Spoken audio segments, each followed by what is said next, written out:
हर हर महादेव के साथ किया जाता है। दीपक ये हर हर महादेव।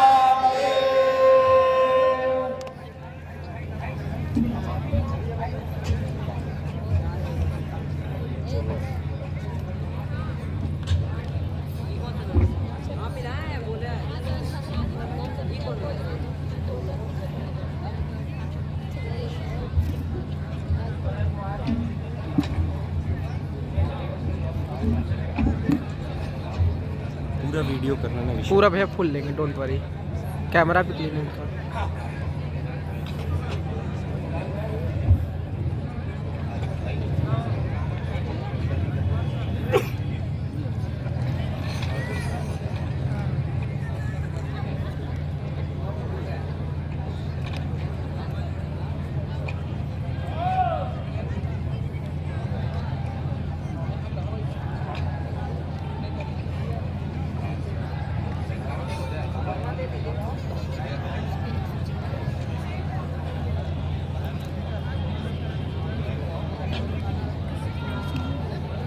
बेटा कृपया आप लोग बैठ जाइए, आप लोगों की वजह से बहुत हिंड्रेंस आ रहा है। बैठ जाओ बाबू, आप लोगों से भी निवेदन है कहीं बैठ जाओ। तुम यहाँ बैठ जाओ, तुम उस कुर्सी पर बैठ जाओ भैया, बैठने विशाल पे बैठ के। विशाल बैठ गए। जिए तो क्या जिए अपने लिए, जिए तो क्या जिए अपने लिए, जिए तो क्या जिए तुझी ऐ दिल जिए अपने लिए, जिए तो क्या जिए अपने लिए, जिए तो क्या जिए तुझी ऐ दिल जमाने के लिए अपने लिए, जिए तो क्या जिए अपने लिए, जिए तो क्या जिए ऐ दिल जमाने के लिए अपने लिए, जिए तो क्या जिए अपने लिए, जिए तो क्या जिए ऐ दिल जमाने के लिए अपने लिए, जिए तो क्या जिए अपने लिए, जिए तो क्या जिए ऐ दिल जमाने के लिए। भारत माता की जय, भारत माता की जय, भारत माता की जय, वंदे मातरम, वंदे मातरम, वंदे मातरम। आप सभी को प्रणाम।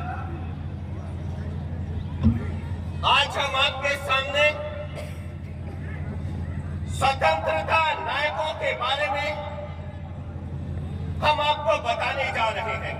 क्या ये कहना उचित होगा कि हम सभी उन्हें भूलते जा रहे हैं? हाँ, सही कहा।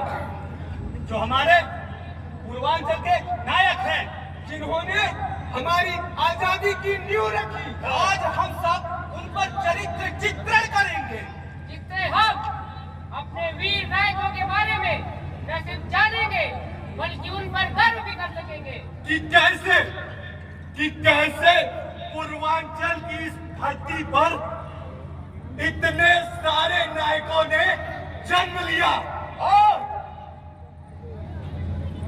स्वतंत्रता की नींव रखी। हाँ, जिन्होंने स्वतंत्रता की नींव रखी, लेकिन चौक चौराहों पर, प्रतिमाओं पर हमारे नायक भूल खाक रहे हैं और इतिहास के पन्नों में कहीं गुम हो गए।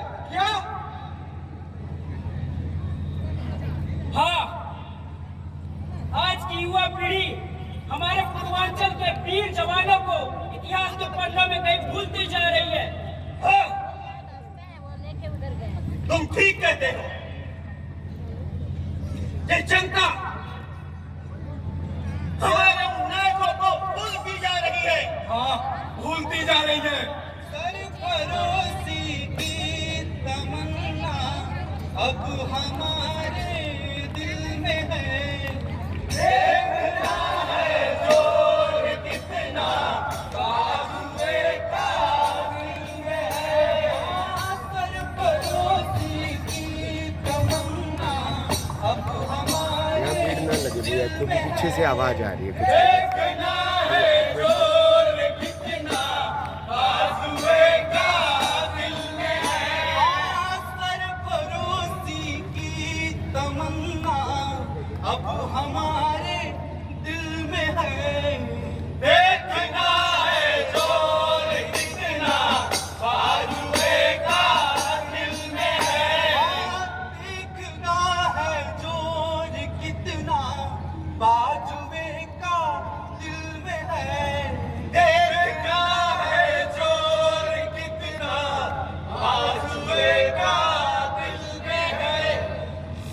सरफरोशी की तमन्ना अब हमारे दिल में है। देखना है जोर कितना बाजुए का दिल में है। राम प्रसाद बिस्मिल, जिनका जन्म 11 जून 1894 को हुआ था। राम प्रसाद बिस्मिल एक इतिहासकार, साहित्यकार और शायर भी थे। काकोरी कांड और प्रेमपुरी कांड के प्रमुख सूत्रधार थे। राम प्रसाद बिस्मिल स्वतंत्रता संग्राम के एक क्रांतिकारी धारा के प्रमुख स्तंभ थे।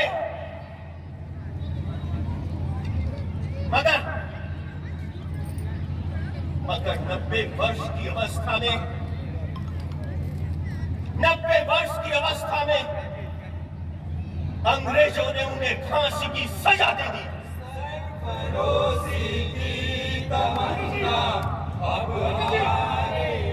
पंडित जी, अंग्रेजों भारत छोड़ो आंदोलन का आगाज हो चुका है। लोगों में गुस्सा तो है, बहुत है पंडित जी, बल्कि पूर्वांचल के धरती पर भी आंदोलन तेज हो चुका है। अंग्रेजों भारत छोड़ो, भारत छोड़ो, भारत छोड़ो, भारत छोड़ो, भारत छोड़ो, भारत छोड़ो, भारत छोड़ो, भारत छोड़ो। अंग्रेजों भारत छोड़ो, अंग्रेजों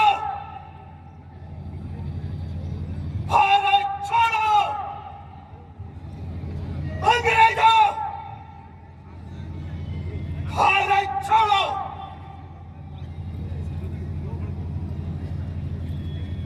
ये सिर्फ नारा नहीं,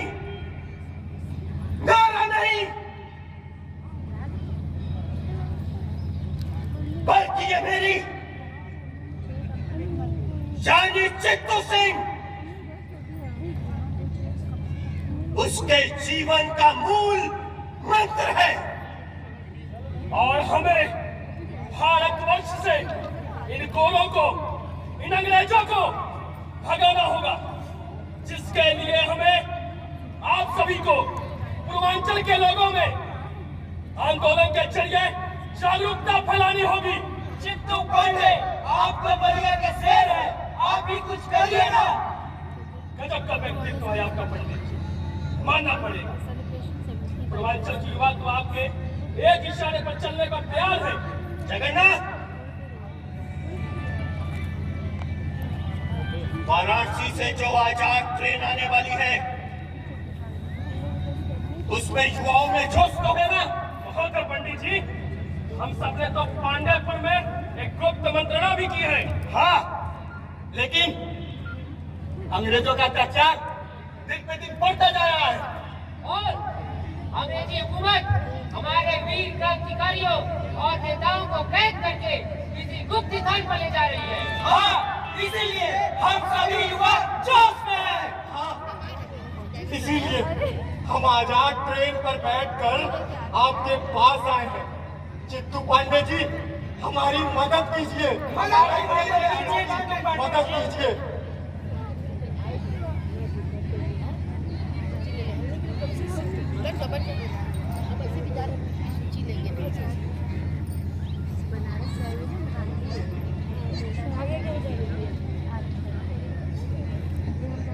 हाँ, हम आज बैरिया थाना पे तिरंगा फहराएंगे। भारत माता की जय, भारत माता की जय। मैंने भारत माता की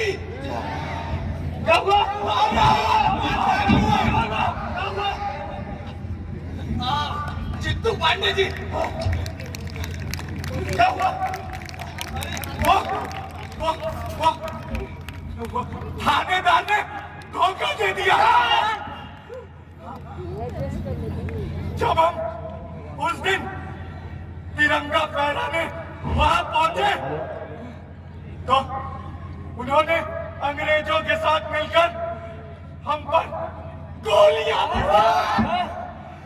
वो देखो, अंग्रेजों की एक टुकड़ी चित्तू पांडे को खोजते हुए इधर ही आ रही है। लेकिन चित्तू पांडे इधर है ही नहीं। यहाँ तो हम सभी चित्तू पांडे हैं। यहाँ पर हम सभी चित्तू पांडे हैं।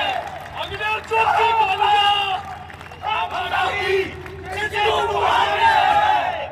यहाँ पर हम सभी चित्तू पांडे हैं। अंग्रेजों की गोलियां हमारा कुछ नहीं बिगाड़ सकती। अंग्रेजों की गोलियां हमारा कुछ नहीं बिगाड़ सकती। कुछ नहीं बिगाड़ सकती। कुछ नहीं बिगाड़ सकती। अरे ये क्या हो रहा है? अंग्रेज हमारे गांव को जला रहे हैं। और ये क्या हो रहा है?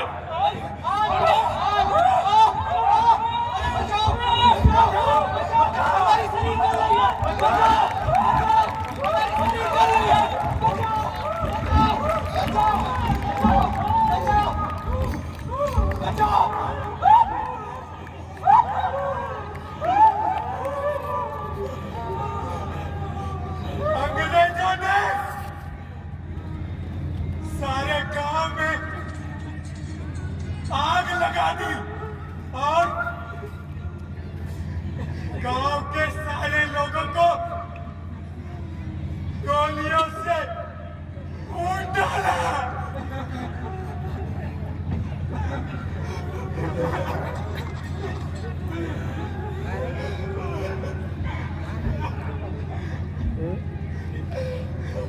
अंग्रेजों ने हमारे परिवार वालों को जला के मार डाला। चित्तू पांडे जी,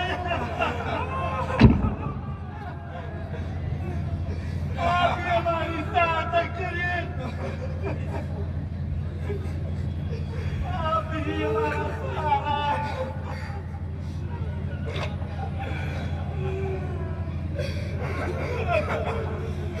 थानेदार ने हमसे गद्दारी की और अंग्रेज हमारे 19 स्वतंत्रता संग्रामियों को गोलियों से मार दिए और हमारे गांव को जलाकर राख कर दिया। अरे कंटिन्यू चल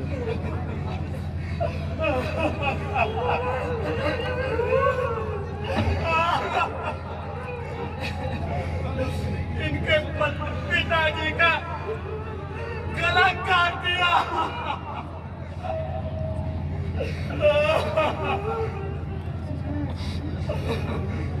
इनके भाई को सूली पर चढ़ा दिया।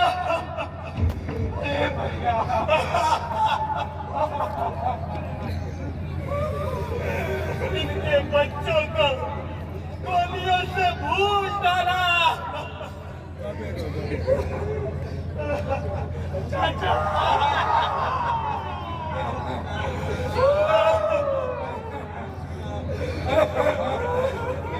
इनकी बहन बेटियों की इज्जत लूट ली।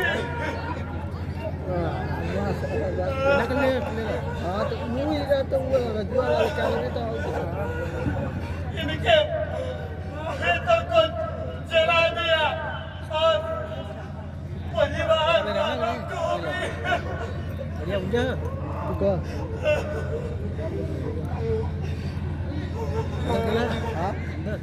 औरतों, बूढ़ों, बच्चों, किसी को नहीं छोड़ा, सबको मार दिया।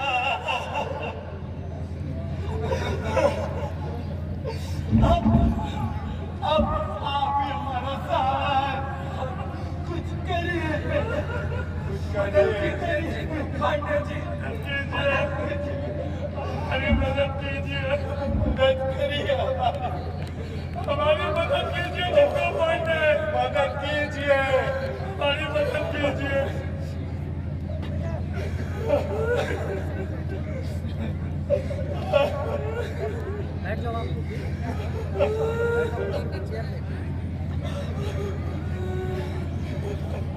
अंग्रेजी हुकूमत का जन्म बढ़ता ही चला जा रहा है।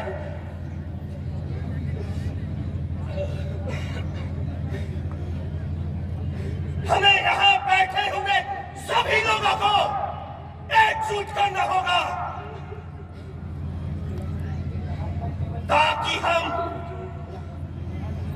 उन अंग्रेजों से बदला ले सके।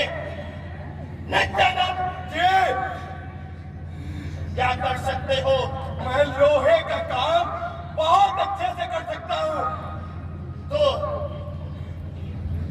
लोहे के हथियार बनाओ। बिल्कुल। परमानंद जी, तुम क्या कर सकते हो? मैं लकड़ी का काम करता हूँ। कुल्हाड़ी तैयार कराओ। जी, मैं ईंट का काम करता हूँ। ईंट से ईंट बचा देंगे अंग्रेजों का। हम दिखा देंगे जब एक आम किसान अपने आप में आता है ना, तो अंग्रेजी शासन की ईंट से ईंट बजा देंगे। ईंट बजा देता है। बजा देता है। हम ईंट से ईंट बचाएंगे। ईंट बचाएंगे। भारत माता की जय। भारत माता की जय। भारत माता की जय। वंदे मातरम। वंदे मातरम। वंदे मातरम। अपने लिए जिए तो क्या जिए, अपने लिए जिए तो क्या जिए, अपने लिए जिए तो क्या जिए, तुझी ऐसे जमाने के लिए, अपने लिए जिए तो क्या जिए, अपने लिए जिए तो क्या जिए, तुझी ऐसे जमाने के लिए, अपने लिए जिए तो क्या जिए, अपने लिए जिए तो क्या जिए, तुझी ऐसे जमाने के लिए, अपने लिए जिए तो क्या जिए, अपने लिए जिए तो क्या जिए। भारत माता की जय। भारत माता की जय। वंदे मातरम। वंदे मातरम। वंदे मातरम। चित्तू पांडे ने बलिया के गांव वालों के साथ मिलकर अंग्रेजी हुकूमत की धज्जियां उड़ा दी। और 1942 में बलिया में अस्थायी सरकार का गठन किया। आपको पता है बलिया के सारे लोगों ने मिलकर चित्तू पांडे जी को शेरे बलिया का खिताब दिया। शेरे बलिया। और आज जब हम आजादी की 75वीं वर्षगांठ मना रहे हैं, तो ये बोलना कितना दुखद होगा ना कि किस तरह से हम पूर्वांचल के वीर सपूतों को, अपना स्वतंत्रता संग्राम सेनानियों को सिर्फ और सिर्फ किताबों में देखेंगे। उन्हें क्यों भूलते जा रहे हैं हम? हाँ दोस्तों, इस बात का जवाब आपको ही देना होगा। हाँ बिल्कुल सही कह रहे हैं। इस बात का जवाब आपको ही देना होगा कि हम उन सैनिकों को क्यों भूलते जा रहे हैं जिन्होंने अपना बलिदान करके इस देश को आजाद कराया।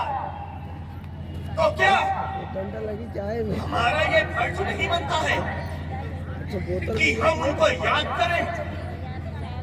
मित्रों, मैं यहाँ बैठे हुए सभी लोगों से कहता हूँ, हर पल उन सैनिकों की याद हमारे दिल में रहनी चाहिए जिसके बल पे हम यहाँ बैठे हैं। भैया